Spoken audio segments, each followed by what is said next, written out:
Welcome to Kenton's videos. Enjoy the video. In this video, I will explain how to set the time in your Subaru Outback.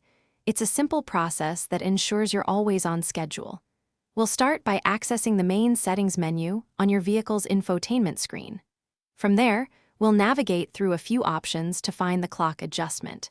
This quick guide will help you keep your Outback's time accurate, whether you're springing forward or falling back. Let's get started and make sure your clock is perfectly synchronized for all your journeys. First, locate the settings icon on your Outback's main display screen. It often looks like a gear or a wrench. Once you tap that, you'll see a list of options. Look for General or System and select it. This section typically houses the core vehicle adjustments.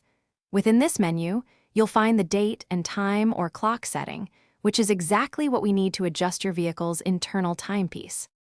Now that you're in the date and time menu, you'll likely see options to set the time manually or use an automatic GPS sync. If you're setting it manually, you'll see controls for hours and minutes.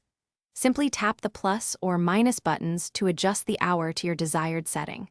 Then, move to the minutes and make your adjustments there. Some systems also offer a 12-hour or 24-hour format choice. Once you've set the correct hour and minute, make sure to confirm your changes. There's usually an OK or Set button to save your new time. For future convenience, you might want to explore the option to enable automatic time synchronization, which uses GPS to keep your clock precise. Remember to check for daylight saving time adjustments twice a year, as some systems may require manual updates for this change. Thanks for watching. Consider subscribing if we helped you.